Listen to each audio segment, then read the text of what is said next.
You can't go on anyone else's trip. You can only go on your own trip until you find out it's all our trip.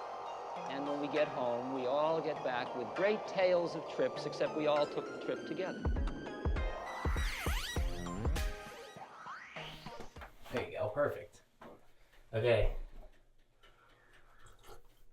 So this is a revamp of my podcast, but we're gonna do it the right way. We're recording it inside Dany's sauna.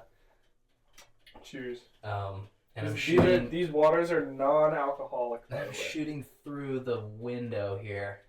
This door panel Thing. window. If I could, It's actually the door to the sauna. Yeah. Yeah. Okay. This is probably like episode 12 maybe, or 10 or 11. I don't know if I think I've done over 10.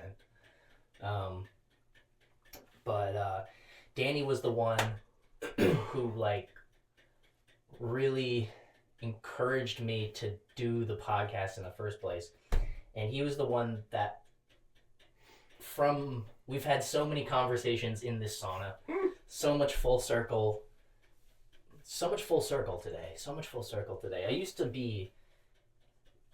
live in Dany's basement because I didn't have any money to get my own place, and I was, in a bad spot with my family, kinda, and I didn't want to be there. And Dany, 5 years younger than me, stepped up and fucking took me, and when I needed him, and like fucking, this is my brother, fucking savage. But we had so many conversations in this sauna, years and years and years, since at least fucking 5, 6, 7 years now. We've been sweating in here and talking it out and hashing out our problems and shit. And one of the stories that I told Dany, just from my travels and my own little like terms, is like the best things in life seem like they're for our eyes only, in terms of like, you never get the best moment on camera, you never get the recording. It's like, you can record the most beautiful thing, but that next step of beauty is for our eyes only. And it just seems like the realest of the real just happens in a moment and then passes. And so this is kind of like the whole podcast and the whole idea of these conversations, just to celebrate like those moments in life for our eyes only, and just share, our experiences and stuff, and just try and get back to those core moments in life. But this is going to be a little silly one, because as we go on, we're going to get sweatier and tired and fucking breathing way heavier. Yeah, it's going to be like pretty disgusting. It's going to get pretty gnarly, yeah. So hopefully it's entertaining. Yeah. But that's kind of my little intro to that. I filmed my first podcast here in Dany's basement while I was living here. I think the third or fourth podcast was Dany's dad, Bobby. Go watch that one, learn all about the art and everything, and then you can kind of get an even more full circle picture of the whole story about whatever. But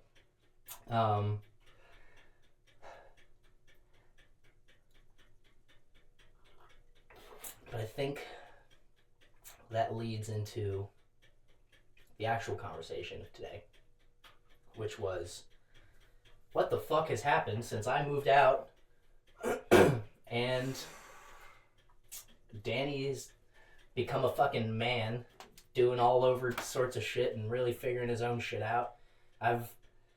Since I've was living here with no money and really hardly anything on my calendar, how I've built my business to have a full-time schedule and to be able to fund myself, the art and travel and everything I want to do through all of the stuff that Dany knew that I could do from the beginning and supported me on and helped me and just encouraged me and shit. And so I think like for myself, my favorite full circle part about this is like, one, right, living here, struggling so hard, and then like looking back on this summer being the biggest of my career.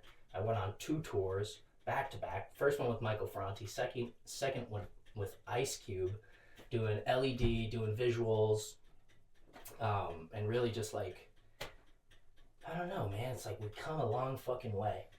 But today, I think we're focused on Dan Boy. No. Yeah, buddy.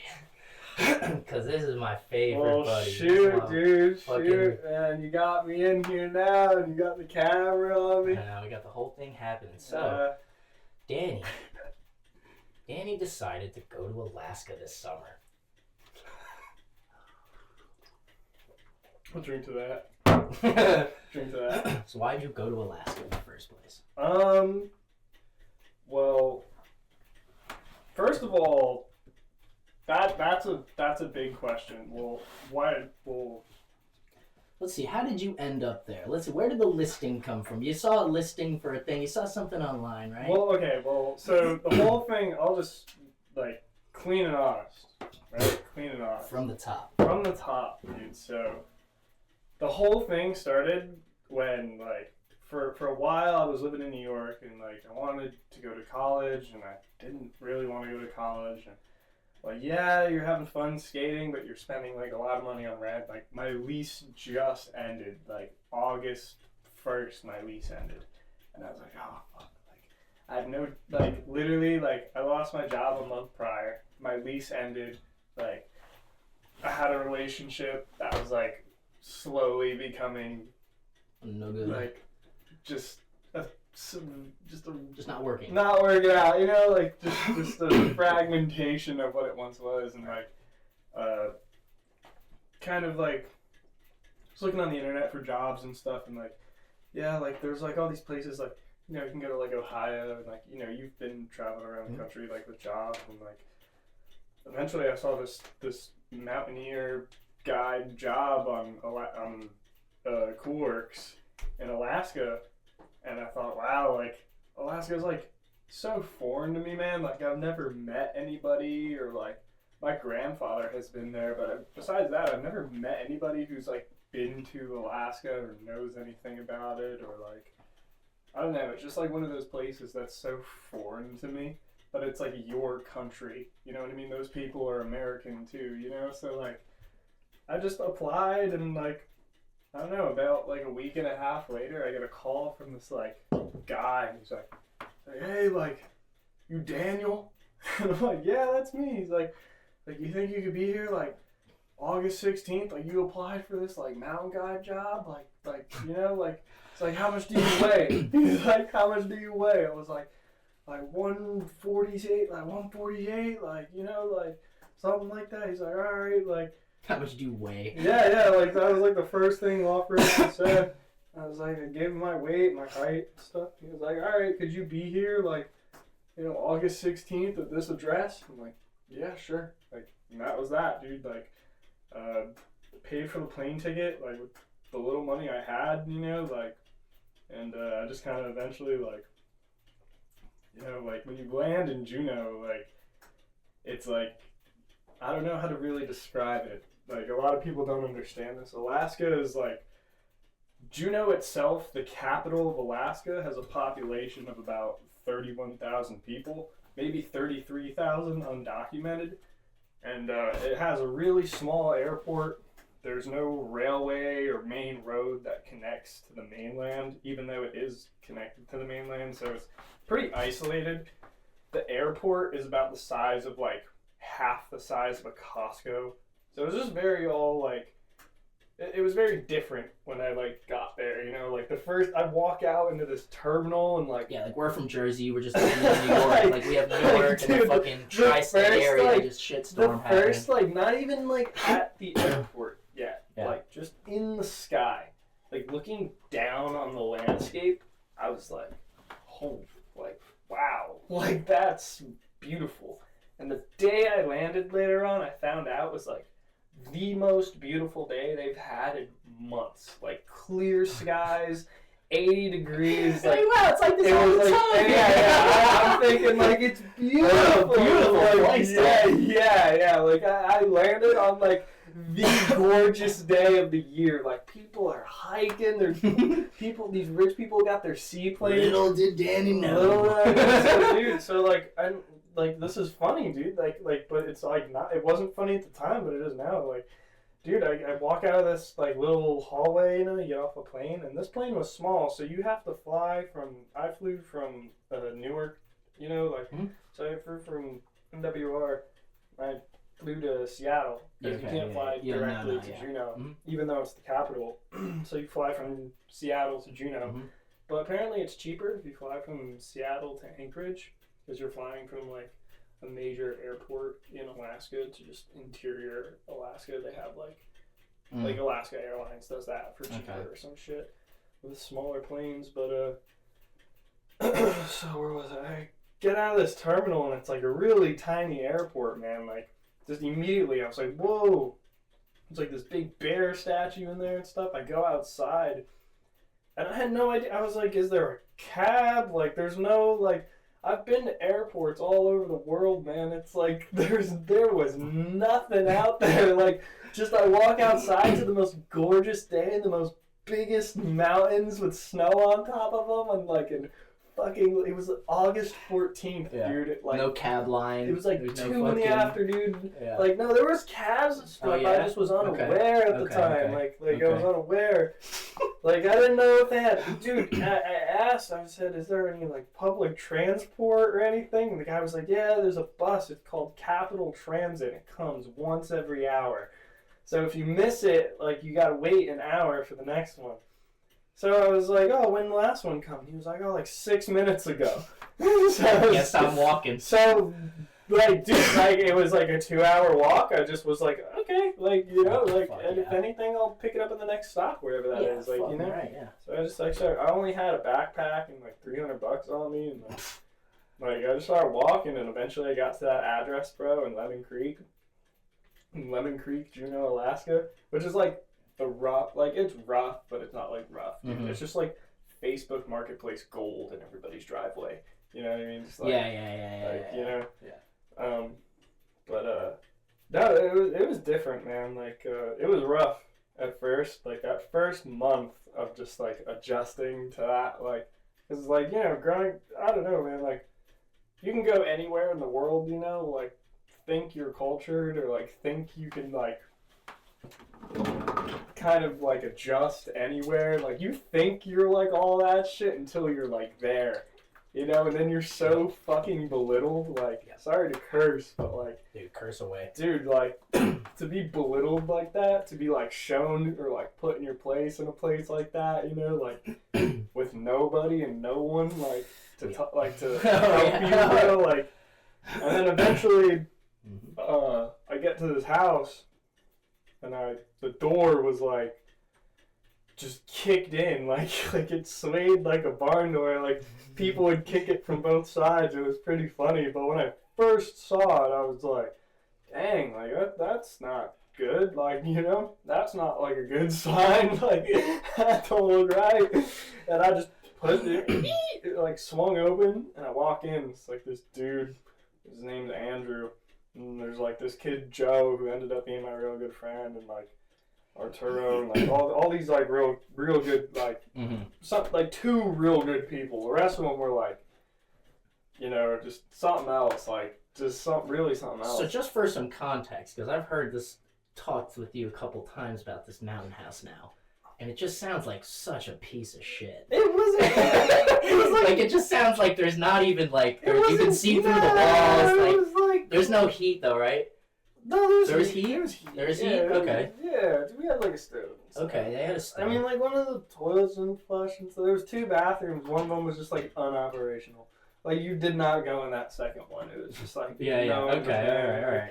So maybe it was imagining a little shittier. I mean, like don't get me wrong. It was like like it wasn't a place you'd like take a date. Like like you wouldn't like like this was not like. Like, you kept this place a secret. Like, only, like, you took like, your friends there and shit. Like, we called it the Lemon Creek Resort. Like, that was like, the joke, Yeah, but, I was there for, like, a week and a half, man. But, eventually, I got a car on, like, the 3rd day, and then that week and a half went by, and I had to get rid of that first car, and then I got that Suburban, and then I moved in, I put my twin-size mattress in the Suburban and put all my clothes in it, and then I stopped paying rent for the staff housing at that house, and I was just out of there, dude, because like so much shit was happening in there. Oh, that's what you did? That's what happened. Oh, That's why. Like the car was, it was by choice, but it wasn't like that's like what I came here to freaking do, like, you know. Yeah. It was like. Yeah. All right. But I enjoyed having my own space rather than share it with like. I agree. Yeah. I felt the same way because when I was on the road building skate parks many moons ago, we would all live in the same house together, and some of those boys were a little bit gnarly. I ended up just like moving. I was just like, you know what? Fuck it. Like, I have a van that's completely built out. Like, why don't I just stay But there? you gotta realize, like, sometimes people ain't gnarly. They're just like, they just got more than you do, and you just gotta match that. Yeah. Like you know, like That's if also you're true. ever in a thing where it's like, damn, this guy's freaking crazy, like. Join them, dude. Like, hang out. Like, you know, like, what am I gonna do? You know, be worse. Like, that shit is honestly, like twice I got out of some shit. I was like, oh, am I gonna get robbed or like right now? Mm-hmm. Like, if you just kind of act the same way, like, you'll probably, you know, it's better than just being quiet. Yeah. Like, you know, what are you gonna do, bitch about it? Like, Yeah. It's like real recognize real, like tweak recognize tweak. Yeah, like they're like, this ain't a guy I'm gonna fuck with. It's like, as dumb as that sounds. no, like they know. They're like, oh, he'll tweak. Like, I shouldn't fuck with him. Like he knows his way around. Oh, he's snapped before. Just honestly, like that quote, like fake it till you make it. You know what I mean? Like literally like that. Yeah, but what else, dude? Yeah, so that was like I guess the arrival.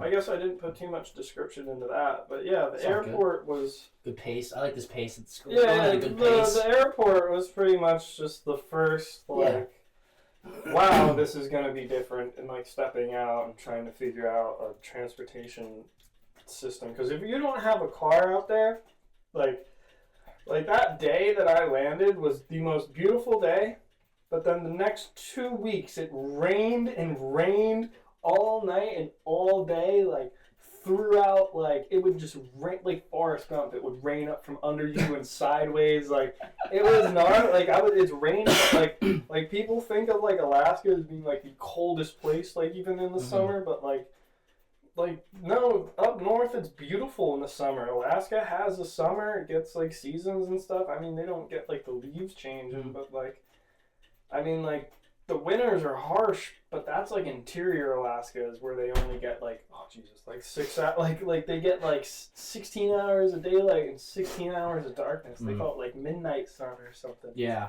And southeast Alaska doesn't really get that. They kind of have like maybe an extra, like, I could be wrong, but it's like an extra 6 hours of darkness or something. It's just like not as insane. But like still, It's man, still that's like a lot of freaking like darkness, you know, like alcoholism, like, you know, suicide rates, like, you know, people go missing. Like Alaska apparently has like the highest murder capita per state. Yeah, like they probably have apparently the lowest solved murder rate too. I mean, like Alaska's population is like 700 something thousand now, but like still, that's like, I don't know. And Alaska is like 3/4 of the size of the U.S. You know, like it stretches like it's a good amount of land. It sits on like some. It's crazy how it doesn't. It's not that big. 3/4 of the size of the U.S. Dude, if you put it on the it's huge, bro. It's bigger than Texas. Like Texas is like it's not as like too much bigger than Texas, but Texas can fit inside of it. Yeah, dude. Yeah. It's like it's fucking massive, dude. You put that shit on top of like the East Coast, it spans the entire East Coast. Like even Alaska's peninsula, like that, like bottom part, that's all islands, dude. That stretches like thousands of miles, man. Like thousands. But southeast Alaska is like a rainforest. It's like it's kind of just like I don't know, like northern British Columbia and like southeast Alaska have the same ecosystem where it's just like rain and like humid summers and freezing freaking winters, and like even in like Yukon it's like insane during the winter. Like driving through the Yukon was like those bits of Yukon were like pretty scary, man. Like the ice roads and stuff. Like I don't even know. Like Like, all of it's, like, it was, like, one of those things where it's like, yeah, this is gonna be fun, but, like, Yeah. is it gonna be worth it if something goes wrong? Like, is this gonna be, like, Been there. you know, like... Yeah, it's like all fun and games until you're like, wait, I might not make it. But yeah, no, it was really something to think about too, in like the midst of it, where it's like, especially later on when I owned 3 vehicles and I had 3 to choose from, and I chose the biggest out of the 3. Yeah. The most gas, the worst on gas. Like, I guess the reason because like, if anything were to happen, I'm in that, dude. Like, you're in a 97 GMC Suburban 2500. Like, if anyone hits you or you hit anything, like, you're inside of a tank shell. You're in a bomb shell, man. Like, it's, like, literally a bomb shelter on wheels. But, I don't know. Plus, I was already, like, all my stuff was in it already, so I didn't feel like depacking. All right, so I want to get to one of my favorite tales of your travels, which was the hunting story.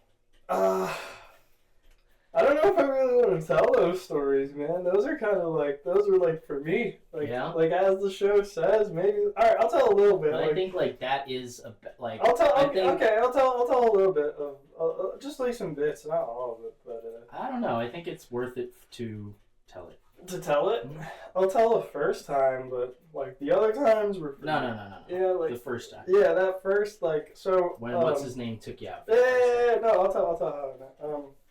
So working in Juneau as a guide and talking to a lot of people, there was this man named Harmon who I met eventually, who's like he was very nice, but he was very quiet. You know, he didn't really talk to people too much. Like, he just kind of seemed like that, like, you know, kind of like how they depict janitors at high schools in movies. Just kind of like, you know what I mean? Just like the guy off to the side. Yeah, just humble servant. Like, and, you know, there's these things called halibut jackets, these like 1960s, 50s Woolrich, like halibut jackets. And there's this guy out there who like owns like a HVAC shop who like does stuff like that. And he sources these jackets from like eBay or like people or closets or whatever, and he sells them for like roughly like $195, $200. So like I bought one day because it fit me, and I like was like, oh, you know what? I bought it in Alaska. I'll keep it my whole life, whatever. Yeah. Like, so you go to work one day and I'm wearing this jacket, and Harmon's like, yeah, like I like your jacket, man. Like, you know, and I've known him for like 3 months, you know, and we probably only shared like 500 words. Like, you know, we didn't say much, but he was just like so like persistent with everything he said. Like, no jokes, no, like occasionally we would chuckle, you know, like we'd have a laugh, like, like or like a good thing, but we met and he goes, oh, like, hey, like, stopped me. He's like, hey, I like your jacket. I'm like, oh, like, thank you. I just got it the other day. Like, I love these, you know, like, they don't make them because, like, the jackets are made from Woolrich, like, in the 60s. They're, like, steam-powered factories. They have these stitch called whip line that they, like, do not fabricate anymore. Like, they don't make it. Like, that kind of industry for textiles is, like, done. So, he was really taking a liking to my jacket, and then eventually he was just like, hey, like, ever been shooting before? I was like, yeah, like, you know, I've been shooting. I've shot guns and stuff. Like, he's like, you ever been hunted? Like, you ever shoot an animal? And I was like, no, like, I don't know, like, not the biggest on that, you know, like, no one's kind of a lot, never had anyone, like, in my life to do that with. Like, nobody I know in my family's ever done that, like, besides my grandfather, like, you know. And, you know, he was just like, oh, like, take you hunting, like, just like real, like, you know, and I didn't think much of it because people always say, like, oh, like, I'll do that with you, you know, like, you know, me being like Mason, like, we'll get a beer sometime, you know, like, like, let's hang out, call me, yeah, you know, like, cool. I didn't think he actually would, like, was about to put you on. like, not, like, I don't know, not that, like, my time in Alaska was about to change, but, like, I don't know, dude, like, when I met Harmon, that's kind of, like, when things were, like, oh, like, I kind of get, like, what you could kind of do out here, you know, like, if you really, like, take the time and learn, like, about stuff out here, you know, like life and whatnot. But Harmon was really like he, dude, I was never late for Harmon. Like, I'd be late to work and stuff, but like Harmon, like, he would just be like, Perseverance, Trailhead, like Crest, just somewhere near the peak. He's like, I don't even know. He'd be like, 2 a.m. Like, yeah, I'd walk up there and like he'd wait like. How long you walk out there? How How long is the walk out there? Like 4 hours, Yeah. like 3. Harmon don't fuck around. And like he wouldn't like be like, oh, like come with me. You meet him. Yeah, you meet him at the spot. Like fucking, like, you get there. You do half the work first. And, Yeah. and like it sounds funny, dude. It sounds like a fucking Call of Duty mission, but like this dude was like a Vietnam vet, bro. Harmon was very he was very like direct, you know. Maybe he shouldn't have been doing some things out there, but like, you know, he knew what he was doing. Yeah, he knew what he was doing. He's a very strict pioneersman, frontiersman. Like, he was in Nam, combat veteran, like on the fucking ground. Yeah, he was in the jungle. Like, he would tell me all these stories and stuff, like, but short stories, like nothing like very descriptive. Just kind of like a scene. Like, he would just say something like every once in a while, like, remember those fields, like those open, clear, wind blowing fields. Like something just really like, you know, subtle, but like very vague, like a memory almost in vocal like form. I don't know, like, and so I'd meet him, like we go. He would say things like, Thunder Mountain, like mid range, like halfway through, and then we'll kind of like meet me on that trail at this point, maybe like 3 a.m., right? And like I'd go there and like he'd wait 10 minutes for you, like 3:05, 3:10, like he's gone. He'd start walking, you just have to catch up, like, and I get there like 3:01, 3:02, you know, and like he'd just be like sitting there like ready, you know, just sitting, like maybe like a cigarette. He didn't really like smoke often, but like out there in the woods he would like smoke, you know, you're having fun. And yeah, he'd just be sitting there, and I'd walk up to him, and he'd just kind of give me like a little like nod and stand up and like, you know, just kind of one on the shoulder, like literally just like real simple, just just you know, wholesome and like it was like better than a good morning, you know, just kind of like you know, you knew like, it meant something, like you made it, like, you know, like, you know, like you did good, right? Like, you know, like, so we just start walking, like he'd throw the shoulder around. I'd have a rifle, and he had his rifle, and 32 caliber rifles, Luger rifles, and we'd just be walking into the bush for maybe like, I don't know, like 10, 15 miles, take like 2-ish, 3-ish hours, like maybe hike a little bit, but usually near water and stuff, because, you know, like we want to get like caribou and stuff, but it was like really something. And this one time though, like we were up on this ridge, Mason, and like I've told this to like a bunch of people, and this is like kind of one of the only moments that I like to share, because it's like probably one of my favorites, like, but it was just like, this was the first time too, back to the first time, like, oh shit, me and Harmon were like, that's a sauna. Yeah. Oh. Restart that bitch. Okay, wait. It's hot in this thing. Oh yeah, we're at 2:25. This is a proper session in here, boys. Alright, where was I? So, Harmon, fuck, where was I, bro? Looking over the ridge. What are your favorite like moments you like to share? So this valley in Alaska, I'm not going to give the name, but it's very famous, and it's within, no, it's like a little outside within the property lines of Juneau, which is considered like the biggest city by land, like area in America, but just literally just like the border of the city. But we're like right outside somewhere, and there's this valley, and like, I swear, Mason, it's like the sun's rising. Like it must be like 6, like, no, not even, like 5:45 in the morning at this point. Like, and like the sun is like pink and orange coming up, and like a little bit of clouds and stuff, and like snow on top of the mountains, and like all you can hear is just like and like occasional like eagles and stuff squeaking and birds squeaking and like I don't know, like a waterfall in the distance. Like it was just the most like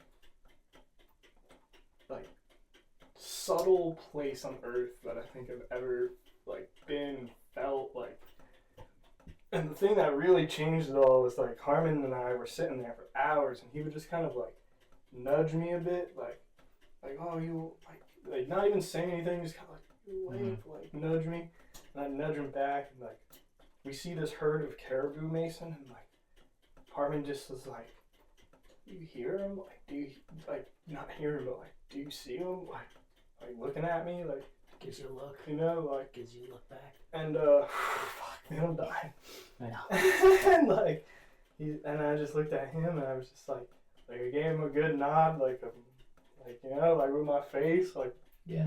like, and he just was like, whenever you're ready, like faintly just said whenever you're ready, and like gave that I've never shot an animal before, dude. Like he gave me that, like he sat there as long as I did waiting for him, you know, like so that opportunity was like really something, and for him to do that for me was like really really touching, you know. It's huge. So yeah, shout out to him for that. That was like a big. Those are moments that change your life. Especially like for me personally in my life, that was like one of those things where it was like can't even like feel gratitude. You just kind of have to like hope to God you could do that for somebody else someday. You know, like have that kind of power to like, oh Jesus, like here, like have like your first experience. Like here it is, dude. Like this is it. Like and going back to like our saying like Harmon was really strict with like, oh like no cameras, none of that phone shit. No foo-foo shit. That, like, none of that fake life like, shit. Yeah, like not even that, No, just like we're living today, fully present. Like something like that, you know, like there's no pause to take a picture because there's no pause in the day. Like, we're continuing the entirety of this mission. And either way, there's no service out there or nothing, so you're just kind of like, you know, and that I've never like experienced that kind of freedom before, you know, like that's really just kind of like a different like way of life out there for some of those great people, you know, like it's really like it's great, but after a while like it's rough, you know, people really get lost and are stuck out there because the only way to leave is from a plane or a ferry or not, or just that, and some people can't afford it anymore after a while of taking hard drugs or alcohol, or you know, they lose their job out there, and it's really a shame, man. Especially when you see it firsthand, you know. And like I'm not from Alaska, but when you spend like at least like 2 months in a place that like you're striving for and hoping for the best, not the best, but like it's better than your own home place, like it's really sad to see that. Like that's the modern day, like, you know, standard. It's just like homelessness everywhere you go, even in places like that, like rivers and mountains and lakes and glaciers. Like that was the one of the biggest lessons that I learned in all of my travels, is that like it's just being from New Jersey and being from the tri-state area, like just being born in New Jersey within the confines of wealth and like within the like with the surrounding area where you have opportunity is already like hitting the jackpot. And for you to say like fuck New Jersey, it sucks and all this is just like really, it's really unfair to the rest of the people who are suffering outside of the country or outside of our area that don't have the opportunities that we have. And the first time that I ever experienced this like hit in my face is I was in North Dakota with the skate park boys, and I was with my buddy Zach. We'd stopped at this little skate park. I think it was in Eagle Butte, and it was a Indian res. And we're Baby Zach, or Zach, nickname Baby Zach, shut up. He used to skate like on a almost pretty much professional level. Like he's sponsored by Southside Skate Shop in Houston, and like he's got, you know, Garrett Navarrete says some shit. Like he probably is, Zach, if you ever hear this, is gonna hate that I just said this, but he's just fucking savage.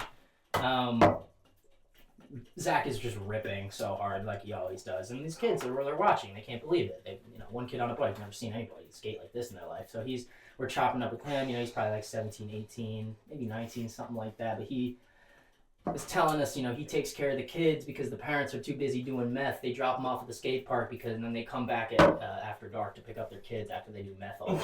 And he takes care of the kids, makes sure that they don't, get into trouble while the parents are getting high. And he said he just got a job as a janitor. He's really, really grateful to have a full-time job because he would be able to save up and get out. And it's like, he was so grateful to be a janitor. Yeah. That if you are bashing New Jersey, go be a janitor on an Indian res. Yeah. Like, honestly, because, like, the opportunities elsewhere, like, we have so much. You know what they say, man? It gets worse. It gets worse. It gets worse. The grass ain't ain't always green. Yeah. And, yeah, I mean, it's just, I'm happy that you got to experience that firsthand. It's like a big... I mean, like, everywhere you go, people obviously experience that, but I don't know, Alaska is just a place, you think it's going to be like sunshine and flowers, and like I'm telling you, about the second day, I just was like, this is nothing like I've ever experienced before, this is actually, like, people, like, you couldn't tell, like, whether someone actually would help you, or they're just telling you something, like, it's a joke, like, like, my gas tank would get siped, like, the air on my tires would be let out, like, my clothes would be stolen. Anything in my car was stolen. Like, like it was really like, dude. Like, even in a place like that, like you can't leave your car alone for a night. Like, Yeah. Yeah. Which was surprising, but everywhere, I mean, not everywhere, but. Oh, but not in fucking New Jersey. Not in Belmar. Not in Homedale. Yeah. I can tell you that. Yeah, like Hazlitt stuff in Keyport. Like I'll tell you that. Monmouth County. Even, not here. Dude, even Bushwick, no one's gonna, like, go in your car. Right. Like, no one's gonna. What are the odds are slim. It's like really slim. I mean, it'll happen. It has happened. It's the city, but it's it's crazy to think that you just don't leave your car in a place like that because people will just take your shit. Yeah, I mean, yeah, pretty much. Simple as that. You got cool shit, people want it. Yeah, you never know your life. Like, that level of respect doesn't exist out there. And the worst part was, like, my car didn't lock. So, like, and I was living in it, too. Yeah. So, eventually, I would just, like, find friends and stuff and, like, store my stuff at their places, but yeah, man, it was a good, I had, like, I liked kind of the idea of figuring it all out. Like, it was really, like, Yeah. I'm so happy that you went on this trip because you fully changed as a person. Not even, No, you I did. haven't changed at all. I just, no, you did. Like, I know you. It's time. I know you. It's time. Like, I'm telling you, you changed. But the thing with that is, like, nothing really. You have, like, a new light and a new energy or a new appreciation, a new something that you didn't have before, trust me. No, but I like how you want to say no, but I'm like, you can't say no. the way I see it, besides that, is like, I don't know, like, there's this quote that I'll tell you after that I, like, remember by heart that I like a lot. I think it's a Bourdain quote, but I don't know. I guess, like, the feeling of, like, I don't know, bro. Like, just you ever go on, like, vacation and you're on vacation and then you're on the way home and you're like, oh, I gotta go back to, like, my normal life now. Like I gotta go back to work, dude. Like, yeah, it's when you get off tour with Ice Cube. It's fucking. But it's like, no, well, that is the thing. That's what I mean. Like, that is your work. Like, traveling, if you can find a way to, like, incorporate, like, you going places, like, other than your hometown with your work, like, you're doing 2 in 1, like, like, you're hitting 2 oak logs, 3 birds, 4 stones, 2 birds, 1 stone, like, you're hitting it. Like, if you could incorporate something like that, and I don't know, like, I just kind of sent it on a website, like, and I didn't think it would work out. This guy calls me, and I'm just like, yeah, sure. I'm thinking it's a scam at first. Eventually, I'm on an airplane, and then I'm on the next one to Juneau, and I'm, like, looking down at, like, Ketchikan, Alaska, and, like, southeast Alaska, and I'm like, whoa, like, is this really, like, what like, this is, like, no going back now, like, you're not, like... You're in it, buddy. Especially that second flight, the Connect flight, was like you felt like they were taking you out there to like, Oh yeah. like freaking Love Island or something, you know, like. Yeah. Oh. Is that a good segment? Can I call it right there for a little bit? You can do whatever the fuck you want. It's really hot. I'm gonna I don't know how long we've been in here, but. I'm gonna take this. Alright, go. You're good. Oh shit. Get.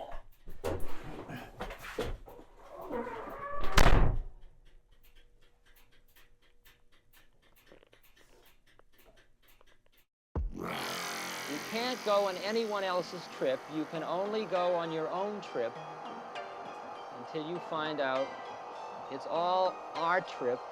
And when we get home, we all get back with great tales of trips, except we all took the trip together.